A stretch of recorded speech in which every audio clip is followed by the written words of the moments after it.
요한일서 4장 7절부터 13절까지 말씀입니다.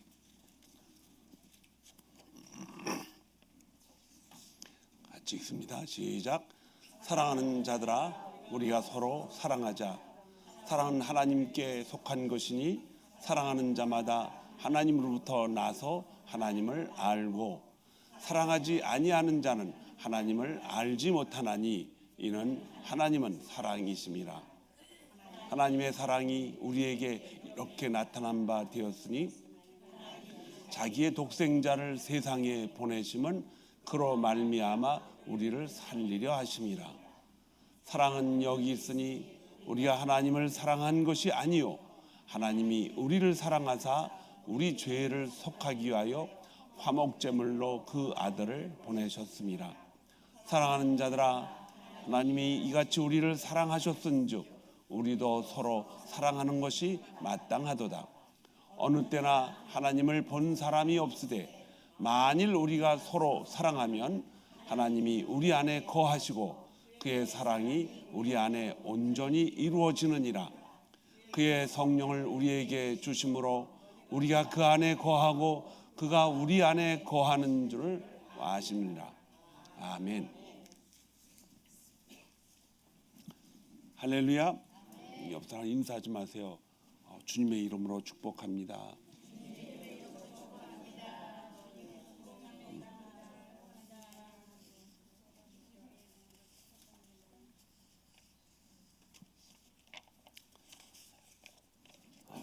예수 그리스도의 죽음과 부활을 통해서 또 그분이 보내신 성령을 통해서 저와 여러분은 하나님을 믿게 되었습니다.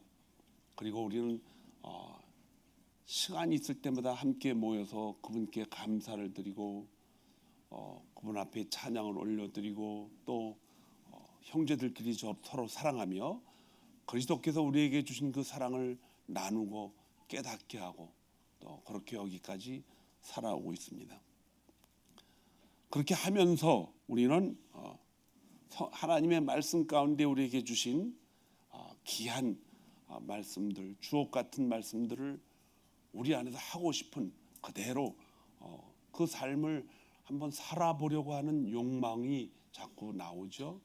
그리고 소망이 하나님 안에서 갖게 됩니다.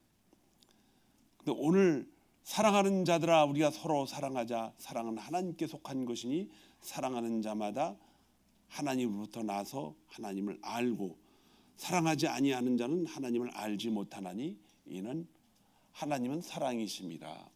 하나님은 사랑이시기 때문에 우리가 하나님을 사랑한 것처럼 그 사랑을 또 이웃과도 사랑을 하며 살아가야 되는 것이 당연한 이치입니다. 그리고 그 사랑은 우리 인간들이 가지고 있는 사랑이 아니라 하나님이 우리에게 주신 그 사랑이라는 것입니다. 그 사람이 가지고 있는 사랑과 하나님이 가지고 있는 사랑은 전혀 다릅니다. 하나님의 사랑을 우리에게 알 수 있는 길을 아주 희미하게 한 군데를 남겨놓으셨어요. 그것은 바로 여러분과 제가 사랑하는 자식들을 통해서 깨달을 수 없어요. 자식들을 통해서도. 그러나 그 길을 통해서 하나님이 하나님의 사랑을 깨달을 수 있는 길을 열어놓으셨습니다. 그래서 하나님은 우리가 이해할 수 있는 단어 가운데 가장 기가 막힌 단어를 쓰셨어요. 그것이 뭐냐? 하나님이 독생자 예수 그리스도를 이 땅에 보내셨다는 것입니다. 하나님이 인간이 사용할 수 있는 단어 중에 가장 희미하지만은 하나님과 연결되어서 하나님을 깨달을 수 있는 단어가 한마디 있습니다. 그것은 뭐냐? 가족을 표현한 말 가운데 독생자라는 단어를 쓰셨습니다. 그리고 그분은 사랑은 여기 있으니 우리가 하나님을 사랑한 것이 아니라 하나님이 우리를 사랑했다고 그랬어요. 하나님이 우리를 사랑했다는 그 사랑은 어디서 알 수가 있느냐? 우리 죄를 속하기 위하여. 여러분과 저를 죄가 있는데 그 죄를 지난주 내내 그 말씀을 가지고 우리가 함께 나누었습니다. 우리가 가진 죄를 속한다. 어떻게 속합니까? 다른 어떤 무엇에다가 옮겨 놓는다. 그렇게 하기 위해서 하나님은 뭐라 그랬어요? 그 아들을 보내셨다. 그리고 그 아들 앞에 뭐라 그랬어요? 화목제물로 그 아들을 보냈다. 화목제물은 하나님이 소위 선택하셨다라고 하는 말을 쓰죠. 이스라엘 백성들을 끌어가지고 화목제물로 하나님이 창조한 양과 염소, 또 송아지, 소 이런 것들을 하나님이 만드신 거잖아요. 근데 하나님이 그것들을 뭐하라? 죽여라. 죽이기 전에 뭐하라? 우리의 죄를 거기다가 옮겨놓고 죽여라. 그러니까 하나님이 이렇게 명령을 하시고 그걸 화목제물이라 합니다. 그런데 그 화목제물을 기가 막힌 단어를 쓰셨습니다. 그 아들을 보내셨다. 그 아들을 보내셨다.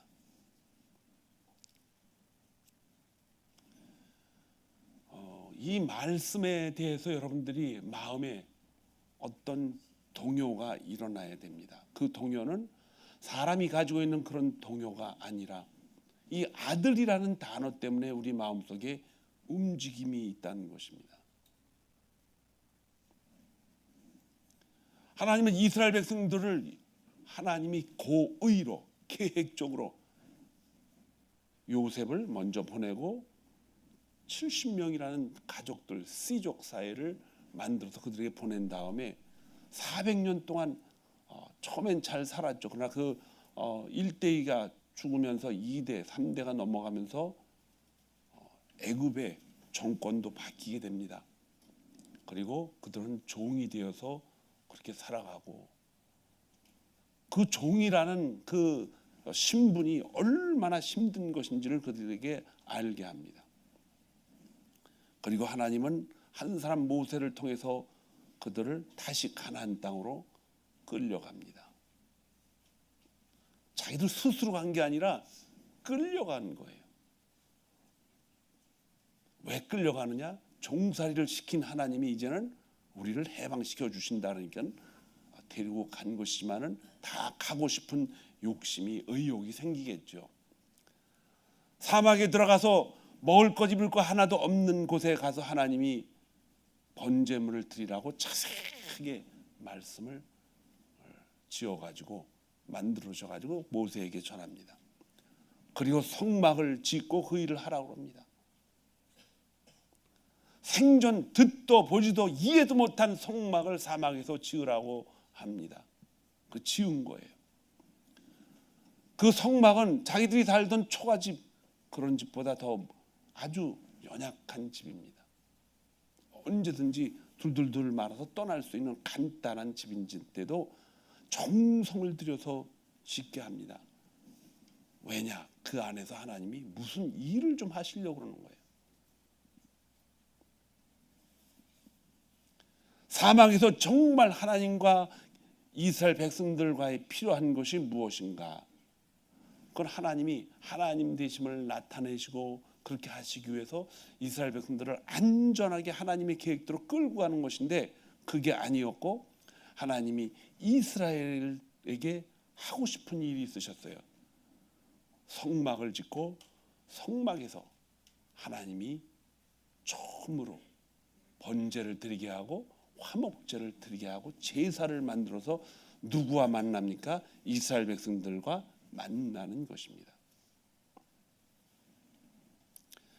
그들은 그렇게 제사를 지내면 하나님이 온전하게 그들을 가나안 땅까지 다 이동시켜 주시는 줄 알았더니 하나도 가나안 땅에 못 들어갑니다. 두 사람만 남겨놓고 여호수아와 갈렙만 남겨놓고 다 청장년이 60만 명이 넘었어요. 다 죽습니다.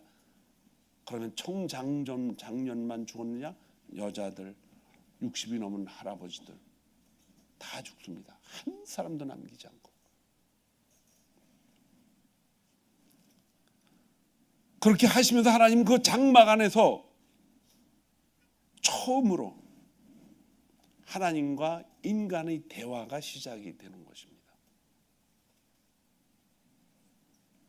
하나님의 명령에 따라서 가나안 땅을 가기 위해서 광야로 나왔지만은 그들은 그 안에서 다 죽습니다. 하나님의 놀라운 기적 같은 인도하심을 받는데도 그들은 거기서 하나님을 따라가질 못해요. 불평불만이 많고 중간에 다 변하잖아요. 근데 하나님은 왜 이 장막을 만드시고 거기서 무슨 일을 하신 것인가? 번제물을 지으셔서 만나게 하셨는데 그 번제물이 무엇인가? 오늘 요한일서 4장 10절에 사랑은 여기 있으니 우리가 하나님을 사랑한 것이 아니요 하나님이 우리를 사랑하사 우리 죄를 속하기 위하여 화목제물로 그 아들을 보내셨다. 화목제물은 그 장막 안에서 하나님이 계획하신 일이었고 그 아들을 보냈다는 것은 도대체 아들이 누구인가? 우리에게 깨달으라고 아들이라는 이름을 주셨어요. 창세기 보면요 2장 7절에 이 말씀이 있습니다. 여호와 하나님이 땅에 흙으로 사람을 지으시고 생기를 그 코에 불어넣으시니 사람이 뭐가 됐다? 생명이 됐다 그랬어요. 그 전에 창세기 1장에는 모든 만물을 다 지어놓으신 다음에 하나님이 지으신 모든 것을 보시기에 심히 좋았더라. 저녁이 되고 아침이 되니 이는 여섯째 날이라. 이렇게 해놓았는데 심히 좋았더라 한 그 말씀을 하신 그 이유는 27절에 1장 20절 하나님이 자기 형상 곧 하나님의 형상대로 사람을 창조하시되 남자와 여자를 창조하셨다. 남자와 여자를 창조하시고 그리고 하나님이 심히 좋았다라는 좋았긴 좋았는데 심히 좋았다라는 말을 처음 사용하십니다. 하나님이 너무 좋으셨던 거예요.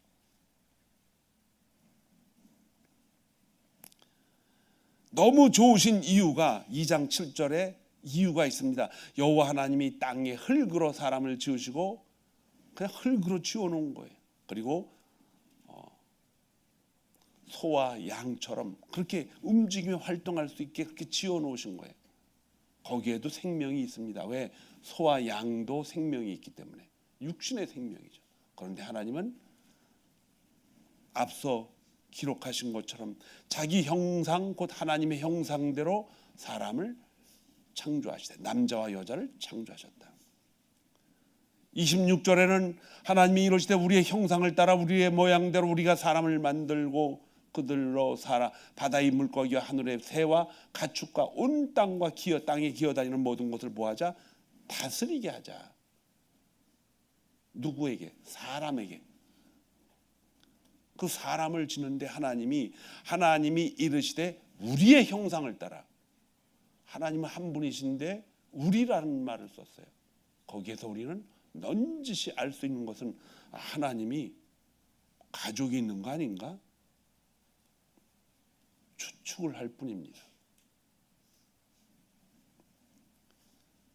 그러나 신약 성경에서는 하나님이 우리 죄를 속하기 위하여 화목제물로 누구를 보내셨는데 누굴 보냈냐? 그 아들을 보냈다는데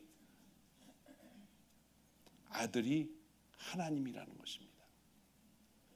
그럼 우리가 얼핏 생각하기에 아들과 하나님은 따로 계신 거 아닌가? 우리가 아들이 있으니까. 아들을 화목제물로 주셨다 그랬으니까는 여러분과 저는 화목제물에 대해서는 별로 관심이 없어요. 하나님의 아들이 계시되 여기에 더 관심이 많은 거예요. 왜냐? 눈으로 아들을 볼 수 있으니까. 그래서 그 아들이 이 땅에 오셨어요. 오셨는데 사람들이 이 말을 이해 못하니까는 하나님은 그들을 그대로 가는 길로 놔두셨어요. 왜? 일어날 일이 뻔하니까는.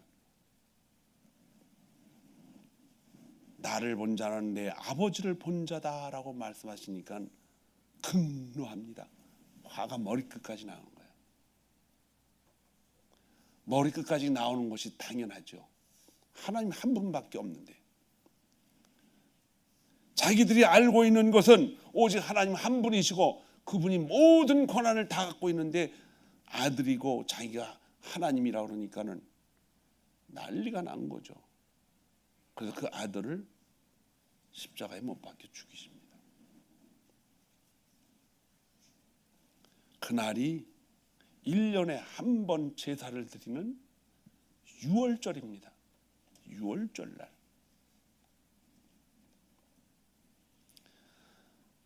내가 온 지면에 씨 맺는 모든 채소와 씨 가진 열매는 모두 너희에게 주노니 너희의 먹을 거리가 되라 할 때 먹을 것이 되려면 그걸 잡아서 생명을 끊어버려야 돼. 그래야 죽이는데 하나님이 동물까지도 죽여서 하나님 앞에 제사를 드리라는 명령을 내리셨습니다.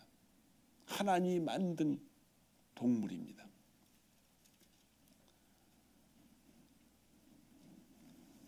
우리 죄를 속하기 위하여 한목제물로 그 아들을 보냈다. 하나님이 얼마나 우리를 사랑하셨기에 아들과 우리를 바꾸셨는가? 여러분 상상을 해보셨습니까? 우리가 자녀들을 사랑하는 그 사랑으로 하나님을 절대로 이해 못합니다. 그러나 그것만이라도 통해서 하나님과 만날 수 있는, 하나님을 이해할 수 있는 틈새를 하나님이 열어주십니다. 누가 열어주셨어요? 하나님이 열어주신 거예요. 하나님 아버지가 우리가 너무나 기가 막히게 잘 아는 아들이라는 개념을 통해서 그 길을, 하나님을 볼 수 있는 길을 열어주신 것입니다. 여러분이 낳은, 제가 낳은 아들뿐만이 자녀들을 다 통틀어서 이야기하는 거예요. 자식을 낳고 다 기뻐하죠. 근데 가끔 가다 보면 남편은 자식을 낳으면 그때만 기뻐하고 별로 안 기뻐하는 사람들이 있는 것 같아요.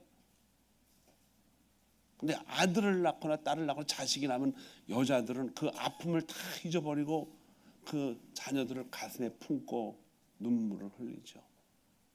그렇게 소중한 거예요. 왜? 자기의 몸에서 생명이 태어났기 때문에. 그래서 어머니들은요, 아버지들도 마찬가지죠. 자기에게 낳았으니까. 낳은 것과 기른 것이 차이가 있어요. 낳은 것과 기른 것. 누가 낳았습니까?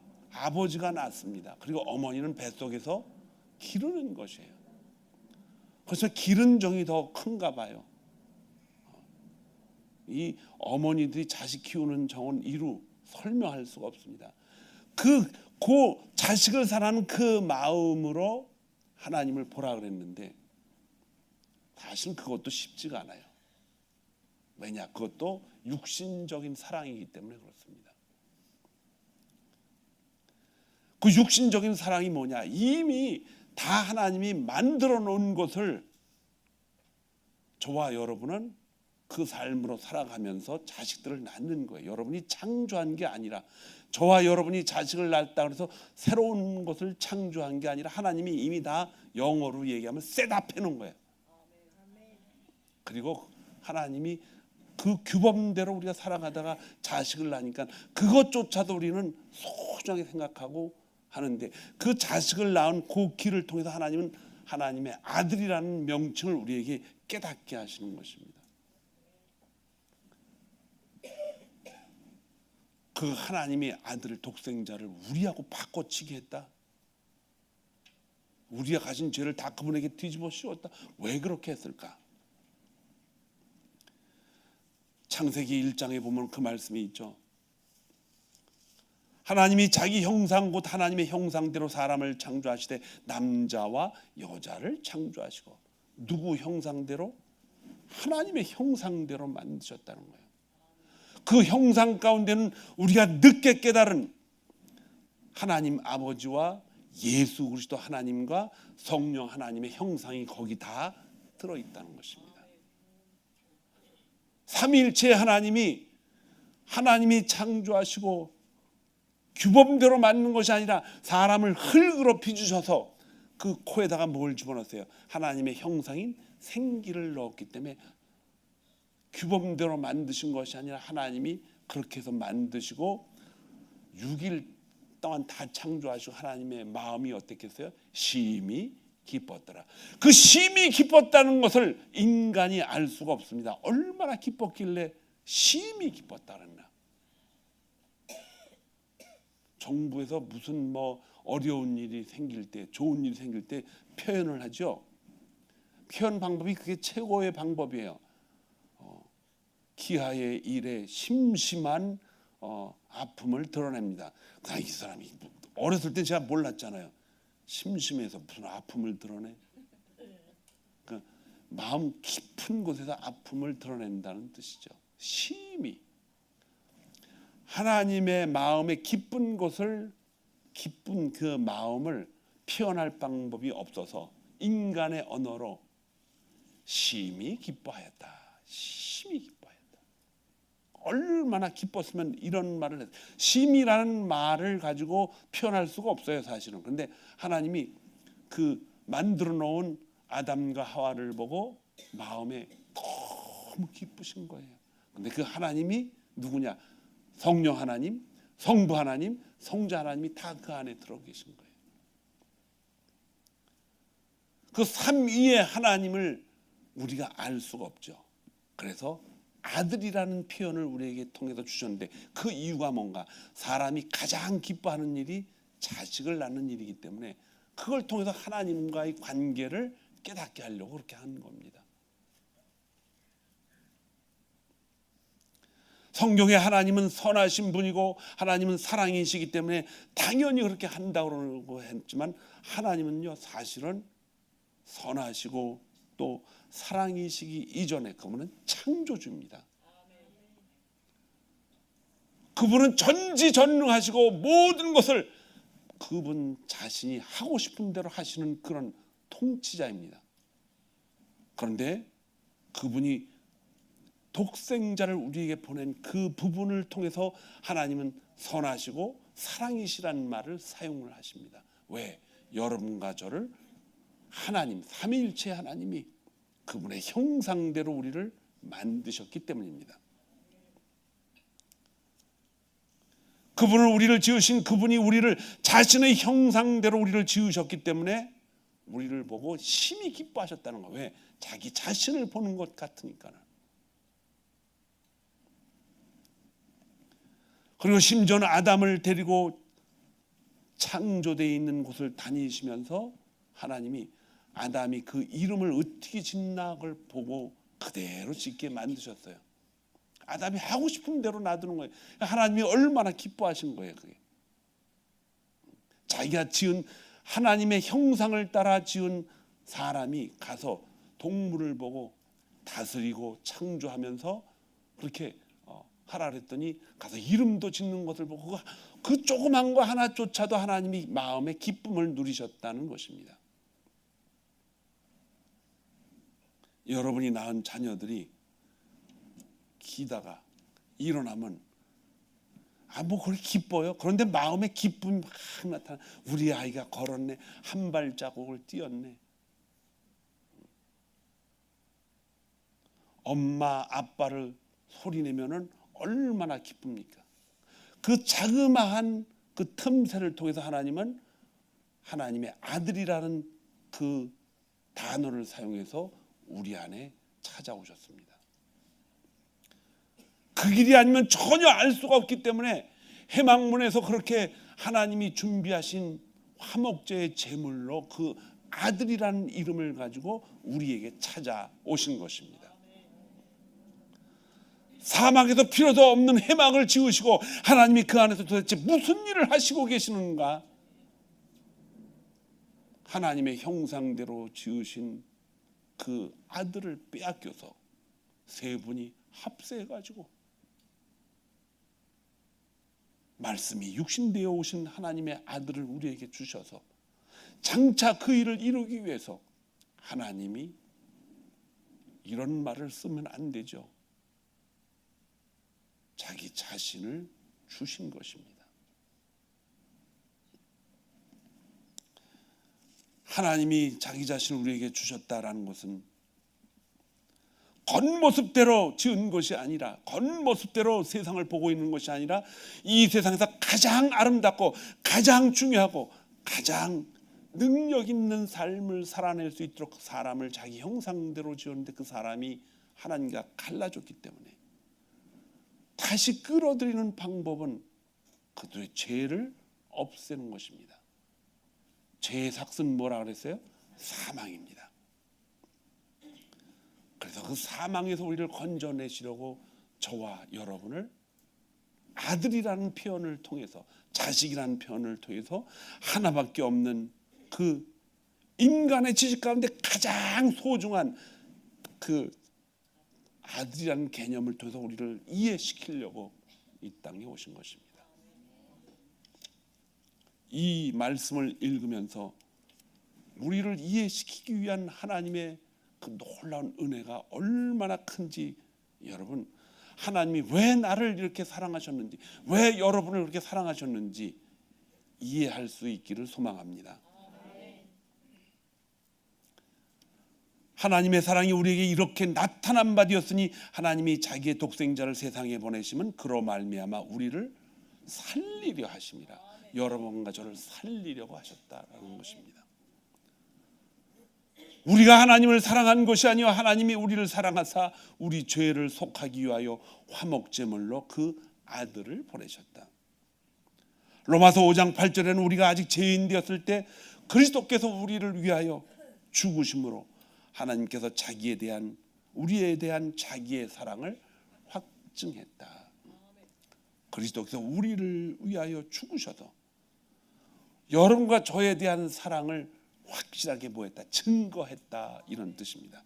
그 증거가 독생자 하나밖에 없는 아들을 우리를 위해서 그분이 십자가에서 그분이 죽이신 거예요. 동물도 너희들 죽여서 해라 하신 것처럼 이 아들도 죽임의 길에 하나님이 내몰아치신 것입니다. 왜 우리를 그렇게 사랑하셨는가? 그 질문에는 다양한 질문이 아니라 딱 한 가지입니다. 왜 그분이 나 같은 벌레 같은 존재를, 여러분과 같이 아무 가치 없는 여러분과 저를 왜 자기 아들과 바꾸셨나? 정확한 대답은 할 수 없지만 단 한 가지 확실한 것은 하나님 아들을 통해서 그 하나님의 사랑을 보게끔 한 것입니다. 에레미야 17장 9절은 인간의 내적인 그 마음의 상태를 이렇게 표현하고 있어요. 만물보다 거짓되고 심히 부패한 것이 마음이라 누가 이를 능히 알겠느냐. 인간의 마음이요 얼마나 부패되어 있습니까? 왜 부패돼요? 부패될 수밖에 없어요. 거기에선 이미 하나님의 선한 것이, 선한 권능이 다 떠나 있기 때문에 빈 육체만 가지고 있는 통이 돼 버렸어요. 그러니까 누가 찾아와요? 악한 마귀가 거기에다가 거짓되고 더럽고 육신이 원하는 것들을 다 집어넣어 가지고 우리는 그렇게 살아갑니다. 그것이 오늘날 우리가 가장 잘 아는 단어가 하나 있죠. 그걸 뭐라 그래요? 가치관이라고 얘기했어요. 여러분과 제가 살아오면서 가지고 온 모든 보물단지는 가만히 보니까 다 육신이 원하는 거였다, 이런 뜻입니다. 그렇기 때문에 우리의 본성으로는 하나님을 알 수도 없고 찾을 수도 없어요. 찾지도 않습니다. 로마서 3장 10절에 12절까지 보니까는 중생하지 못한 인생이 가장 잘 드러낸 것이 뭐냐? 의인은 하나도 없다는 거예요. 하나도 없어요. 의인은. 우리가 조금 많이 알고 다른 사람보다 더 많은 단어를 알고 다른 사람보다 한국말을 잘하고 영어를 잘하고 뭐 히브리 말을 잘 알고 한다 그래서 의인이 될 수가 없다는 거예요. 책을 수천 권 수만 권을 읽고 누가 무슨 질문을 하면 다 얘기해 준다고 할지라도 의인이 될 수가 없다는 거예요.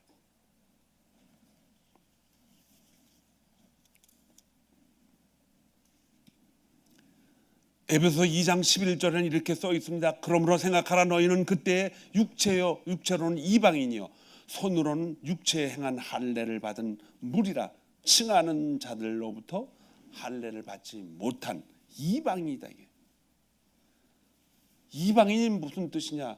하나님에 대해서는 알지도 못하고, 하나님에 대해서는 그 하나님이 뭐야? 하나밖에 없는 님. 그건 자기가 사랑하는 아내고 남편이고 그렇지. 하나밖에 없는 님자가 두 개 들어가면 큰일 나요, 여러분들. 그렇죠? 나의 사랑하는 님이요. 그 두 사람이 되면 세상 말로 작살이 나는 거예요. 그렇게 살아온 우리가 그들로부터는 이방인이다. 그리스도 밖에 있었다 이런 뜻입니다. 그리스도를 전혀 모르고 살아왔기 때문에. 그래서 하나님의 약속을 가지고 있는 사람들에 대해서는 그들은 약속을 가지고 있지만 우리는 외인이다 이렇게 얘기를 합니다. 그래서 하나님 앞에서는 소망도 없고 연결고리가 하나도 없는데 그렇게 멀리 떨어져 있는 그런 사람들인데 사도 바울이 이렇게 말합니다. 이제는 전에 멀리 있던 너희가 그리스도 예수 안에서 그리스도의 피로 뭐했다? 가까워졌다 그랬어요. 그리스도 예수님이 하나님의 아들입니다. 아들. 독생자가 그의 피를 우리를 위해서 흘리심으로 말미암아 그의 피로 하나님과 뭐해졌다? 가까워졌다. 왜 가까워지게 하셨습니까? 하나님. 여러분과 저를 당신의 모양대로 지으셨기 때문입니다. 가장 소중한 것.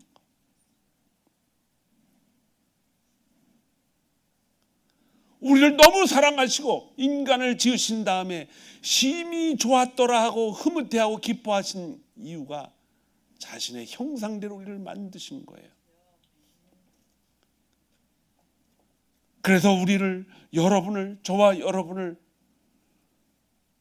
우리를 지으실 때 참여하셨던 예수 그리스도가 우리를 위해서 대신 이 땅에 하나님 아버지가 보내셔가지고 이 땅에 오신 것입니다. 오랜 시간 동안 하나님이 화목제물에 대한 것을 가르치고 또 가르쳐서 성막 안에서 가르쳤는데 성막도 그들은 다 떠나버리고 의미를 깨닫지 못하니까. 그리고 그분이 결국 선포하시죠. 하나님의 아들을 보내기 위해서 이 일을 했다. 그래서 그 아들이 있는 자에게는 영생이 있고 영생이 있다는 것은 그 아들이 너희 안에 있음을 알게 하려고 사도 바울은 이렇게 말을 합니다. 사랑하는 성도 여러분, 올해 새벽빛 교회에 구호가 있습니다. 너희는 먼저 그의 나라와 그의 의를 구하라. 이거 마음에 담기가 쉽지 않습니다. 어떻게 내가 일이 급한데 하나님 나라의 의를 구합니까? 그러나 이 말씀을 깨달으려면 우리를 위해 부활하시고 죽고 부활하신 그분이 하나님의 아들이었고 그 아들이 누구였느냐? 삼위일체의 하나님이었다는 걸 기억하면은 너희는 먼저 그의 나라와 그의 의를 구한다는 것은요 쉬운 일이에요. 언제 쉬워지느냐? 성령이 우리 안에 있고 그 성령이 우리에게 가르쳐 줍니다. 무엇을 가르쳐 줍니까? 우리는 하나님의 형상대로 지음을 받았는데 하나님이 다시 죄악 가운데 있던 우리를 다시 뭐했다? 회복시키셨다. 새 사람이 됐다는 것입니다. 그러면 하나님 나라의 의와 하나님 나라와 그 의를 구하는 것이 어떻게 생각이 들어요? 당연하죠. 이해가 안 되면은 힘들어요. 그러나 이해되면은 믿어지게 되고 믿어지면은 당연히 그 일을 하고 싶은 욕심이 내한테 나타나는 것입니다. 요한일서 3장 24절은 그의 계명을 지키는 자는 주 안에 거하고 주는 그의 안에 거하시나니 우리에게 주신 성령으로 말미암아 그가 우리 안에 거하시는 줄을 우리가 알 수 있다는 거예요. 여러분과 제 안에 성령이 계신 것을 알고 있습니다. 성령이 계시지 않으면 우리는 그분이 아들인지도 모르고 그분이 십자가에서 왜 죽은 것인지도 모르고 그분이 무엇 때문에 여러분과 저를 십자가에서 우리를 위해서 대신 하나님 아버지가 우리의 죄를 그분한테 다 뒤집어 씌워가지고 가지고 가신 것도 우리는 이해가 안 갑니다. 그러나 그것이 이해가 되고 가장 중요한 단어가 있습니다.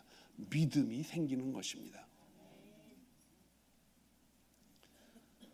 로마서 8장 16절에 이 말씀이 있습니다. 성령이 친히 우리의 영과 더불어 하나님이 우리가 하나님의 자녀인 것을 성령이 친히 증거하신다 그랬어요. 우리가 증거하는 것이 아니라 그분이 너는 내 아들이다. 그러므로 말씀이 있는 곳에는 성령 하나님이 계신다는 것입니다. 오늘 우리는 이 말씀을 통해서 중요한 것을 깨닫습니다. 그것이 무엇인가요? 여러분과 저는 하나님이 지으신 가장 최고의 작품이라는 것입니다. 하나님이 자기의 형상을 따라 흙을 가지고 아무 쓰잘수 없는 흙을 가지고 또 소나 양처럼 또 동물처럼 그렇게 살 수밖에 없는 저와 여러분을 하나님의 형상을 만들려고 하나님의 형상을 아무렇게나 만든 것이 아니라 지금 여러분이 가지고 있는 눈과 코와 입과 귀와 피부와 모든 것을 이렇게 잘 만들어서 하나님의 형상이 그 안에 가서 하나님을 찬양하고 하나님을 기쁘게 하고 하나님이 그 행동을 통하여 하나님이 기뻐 받으시는 놀라운 하나님의 최고의 창조물이 되게 하려고 그 코에다가 뭘 집어넣었어요? 하나님의 형상인 생기를 집어넣었다는 것입니다. 어느 날 다 잊어버렸는데 하나님이 도를 찾으셨어요. 하나님 세 분 삼위의 하나님이 그 하나님이 함께 합작을 해서 만든 하나님, 우리가 우리의 형상을 따라 우리가 사람을 만들어 함께 뭐 하자라고 계획하셔서 만든 그 하나님이 작품을 만들어놨는데 어느 날 뺏기고 말았어요. 너무 멋있게 만들었는데 왜 멋있게 만드는지 아세요? 우리가 깨닫고 깨달은 대로 살아갈 수 있도록 마음껏 욕심을 가지고 의욕을 가지고 살아갈 수 있도록 그렇게 만들어서 해놨는데 그 욕심, 의욕을 어둠의 세력들이 속여가지고 그를 유인해서 넘어간 거죠. 하나님은 그 넘어갈 것을 알고 선악을 알게 하는 나무의 열매는 먹지 마라. 먹으면 정령 죽으리라. 그렇게 해서 뺏기셨어요. 그러나 하나님은 여러분과 저를 다시 불러들이기 위해서 얼마나 우리를 사랑하셨는지 삼위 중에 한 분이신 예수 그리스도가 이 땅에 오셔서 대신 여러분과 저를 하나님과 친밀한 관계로 만들어 놓으신 것입니다. 이것을 알고 신앙생활하는 저와 여러분은 하나님이 우리에게 얼마나 귀중한 존재라는 것을 깨닫기 전에 내가 먼저 하나님 앞에 귀중한 존재라는 걸 알고 있어야 돼요. 우리가 하나님을 찾은 것이 아니라 하나님이 우리를 찾아오신 것입니다. 성령 하나님이 말씀되어 이 땅에 오셔서 예수 그리스도께서 하신 일들을 100% 관여하셨습니다. 그 이유는 뭐냐? 그분이 창조하실 때도 100% 관여하셨기 때문입니다. 이 땅에 오셔서 예수 그리스도가 오시고 성령으로 잉태하신 일도 100% 관여하셨지만은 그분이 죽음과 부활과 또 승천하신 일도 성령 하나님이 100% 관여하셨습니다. 뿐만 아니라 그분이 이 땅에 오셔서 다시 오셔서 여러분과 저를 하나님의 아들이라는 그 칭호를 통해서 그분을 믿게 하시는 것도 그분이 100% 관여하신 것입니다. 그렇기 때문에 여러분과 제가 어디 잘나가지고 뭐가 좀 많이 알아서 뭐를 많이 가져서 하나님의 자녀가 된 것이 결코 아니라는 거예요. 그것은 온전히 그분이 우리를 향한 은혜였다는 것입니다. 그 은혜를 깨닫고 그 은혜 가운데 더 깊은 은혜가 엄청 많습니다, 여러분. 우리의 원래 있던 죄를 다 없애버리고 그 은혜를 주신 그 하나님의 은혜를 더 깊숙이 들어가 보니까는 하나님이 우리를 하나님 나라 가기까지 살아가야 되는 육체적인 아픔도 하나님이 계속해서 은혜를 부어주셔가지고 하나님이 우리와 무슨 관계? 친밀한 관계를 만들어 가시는 거예요. 화목제물의 의미를 깨닫지 못하면 하나님과 친밀한 관계를 만들어 갈 수가 없습니다. 하나님도 100% 우리를 향해서 하시지만 우리도 뭐 해야 돼요? 100% 하나님께 달려가야 됩니다. 왜냐하면 우리는 로봇가 아니기 때문에. 여러분과 제가 100% 그렇게 다 할 수는 없지만은 어느 날 우리가 하나님 앞에 서는 날 하나님이 세마포를 입혀주실 때 그때는 몇 프로가 돼요? 100%가 된다는 것입니다. 이 세상에 어느 누구도 선한 100% 선한 하나님의 자녀는 없습니다. 다만 최선을 다해서 살아가는 것 뿐이에요. 왜냐하면 우리는 육신을 가지고 살아가고 있기 때문에.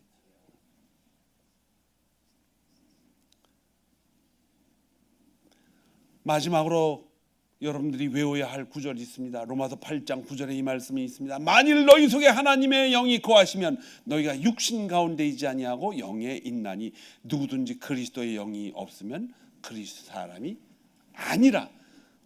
여기는 OX로 잘라버렸어요. 그냥 누구든지 그리스도의 영이 없으면 그리스도의 사람이 아니라. 저와 여러분은 우리 안에 그리스도의 영이 계심을 늘 확인하고 살아야 됩니다. 어제 오후 4시 43분에 유종구 목사님이 하나님의 부르심을 받고 또 떠나셨어요. 1주 전에는 또 2주가 됐죠. 벌써 2주 전에는 또 윤정호 장로님이 떠나셨는데 어제는 또 유종구 목사님이 떠나셨습니다.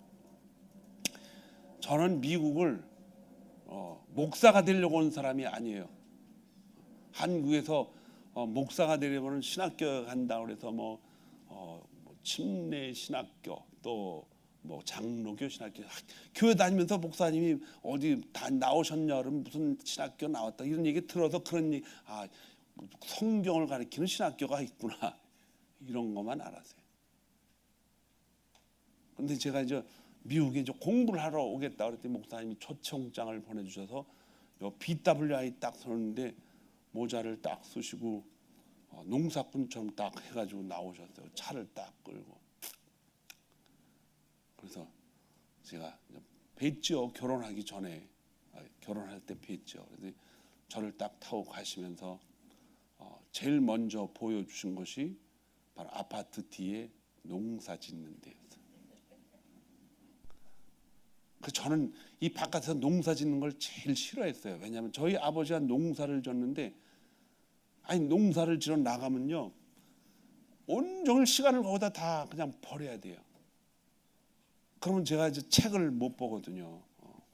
그러니까 이제 이 농사는 지면 안 되겠다. 빨리 이 집을 떠나서 사는 게 좋다. 그래가지고 아버지가 농사를 질만 한다 그러면 제가 가방을 들고 바깥으로 나서 학교 도서관으로 그냥 가버렸어요.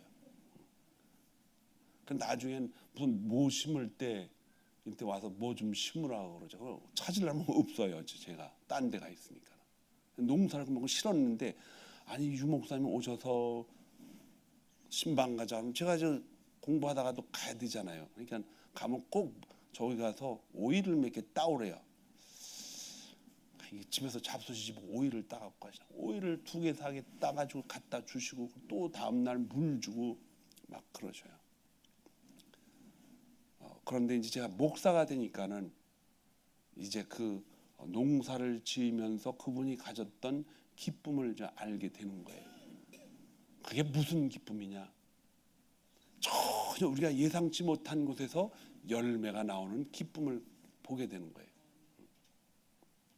오이가 잘 자라서 그걸 가지고 사람들과 나누어 먹는 기쁨이 있다는 것이죠. 목회를 하면서 가장 큰 기쁨이 뭔지 아세요? 바로 복음을 전하고서 예수 믿겠다고 결심하고 하나님을 깊이 알기를 원하는 모습을 볼 때 목회의 최고의 기쁨이 있습니다. 왜 최고의 기쁨이냐? 하나님이 여러분과 저에게 하나님이 우리는 볼 수도 없고 알 수도 없고 만질 수도 없는 그분을 아들이라는 표현을 통해서 우리가 그분을 알게 만드신 거기 때문에, 아들이라는 표현을 통해서 하나님이 지으신 모든 만물 중에 가장 소중하게 여기신 여러분과 저, 하나님의 형상대로 얼마나 소중하게 여겼는가. 그 우리를 만든 그 부분에 참여하신 예수님이 이 땅에 오셔서 우리를 위해서 대신 죽으실 정도로 죽고, 그 방법밖에 없으니까는 그렇게 해서라도 우리를 하나님 품으로 다시 끌어 안기 위해서 그렇게 하신 것입니다. 여러분과 제가 하나님의 자녀가 되었다는 것을 경홀히 여기지 마시기 바랍니다. 세상의 어떤 다른 것과도 교체하지 마시기 바랍니다. 여러분과 다른 사람 비교를 많이 하잖아요. 그래, 나는 좀 많이 가졌어. 나는 다른 사람들이 알지 못하는 놀라운 그 지식들을 가지고 있어.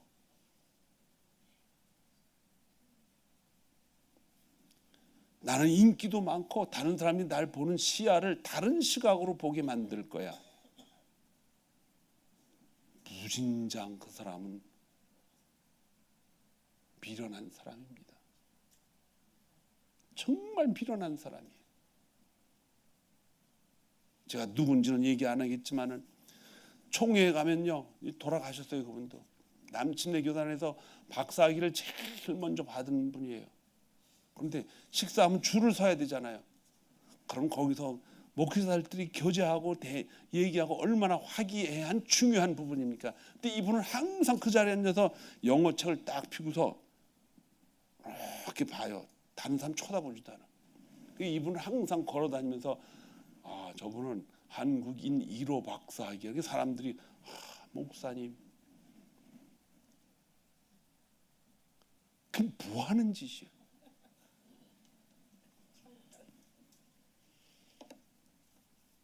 저는 총회 가면요, 오래간만에 만난 사람들 붙잡고 이야기하고, 어떤 데 식사도 잊어버리고요, 사랑을 나누면서 어떻게 잘 지냈냐고 얘기하고 그렇게 시간을 보내요. 제가 말씀을 보는 시간 외에는 교인들하고 만나는 것이 최고의 행복이에요. 왜? 여러분 얼굴이 잘생겨서요? 제가 여러분한테 자랑거리가 많아서요? 그게 아니고 대화하고 싶은 거예요. 대화는 못하더라도 여러분 옆에 앉아서 서로 대화하는 거를 내가 보고 싶은 거예요. 공동체 안에서 하나님이 우리에게 속한 그분을 의지하고 같이 하나님 앞에 가기를 소망합니다. 여러분과 저는 똑같습니다. 저는 잘난 것 하나도 없어요. 말할 때 수줍어하고, 누가 말할 때 내가 틀리면 안 되니까는 그냥 듣기만 좋아하는 사람입니다. 저는 듣기를 좋아하는 사람이에요. 우리 성도님들 중에 몇 분이 목사님은 평소에 말할 때하고 상단에 올라서 말할 때하고 전혀 틀려요. 그럴 수밖에 없죠. 복음은 내가 전해야 되니까. 근데 여러분들에게 얘기하는 것처럼 아이 뭐 그렇지 하고 어떤 사람이 나보고 시골 아저씨 같다는, 시골 아저씨처럼 여기서 복음 전하면 되겠어요? 그렇게 복음을 그냥 힘들어도 제가 그냥 말을 하는 거예요. 말을 하기 싫은 사람은요, 말을 안 시키는 게 최고의 평강입니다. 말 자꾸 시켜보세요. 참 고단해요. 근데 말하기를 좋아하는 사람은요, 말 못하게 하면 얼마나 고통스러운지 아세요? 그 말 많이 하는 사람 막지 마세요. 그냥 말하기에 놔두세요. 그 들어주는 것도 큰 복입니다. 우리는 그러한 모습으로 우리가 살아가는 세상에서 살아가지만, 하나님은요, 하나밖에 없는 독생자를 이 땅에 보셔, 그 독생자라는 개념을 통해서 하나님이 우리를 얼마나 사랑하셨는가를 우리에게 보여주기 원하십니다. 화목제물로 그분을 죽이셨어요. 하나님, 저는 오늘 말씀을 준비하면서 계속 물었습니다. 하나님, 왜 바꾸셨나요?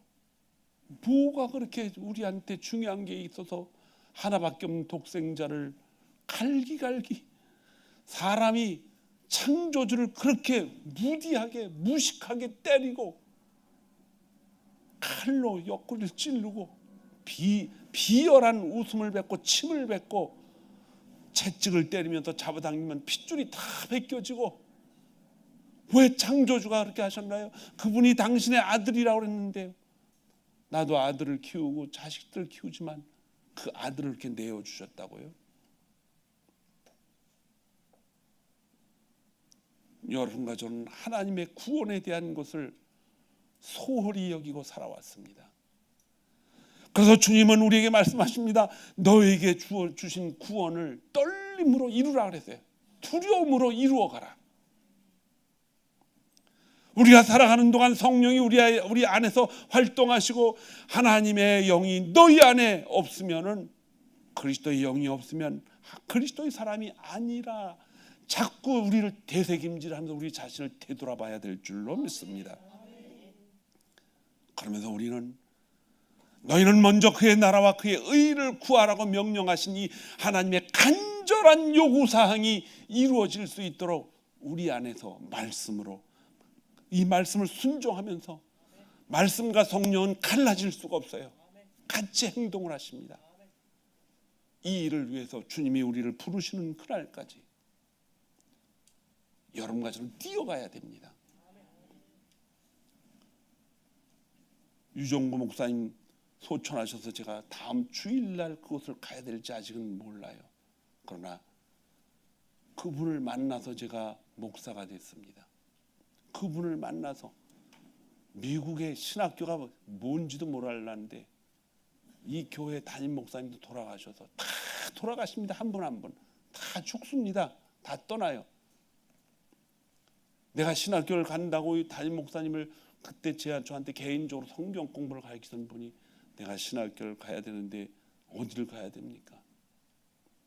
켄터키에 가라. 그래요? 보따리 싸고 갔더니 거기가 어디냐 그랬더니 자기가 졸업한 학교야 보니까.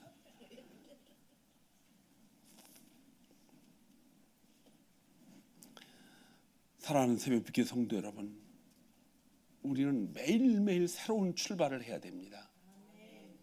누가 언제 하나님으로부터 불림을 받고 아무도 갈지 모릅니다. 누가 갈지 몰라요.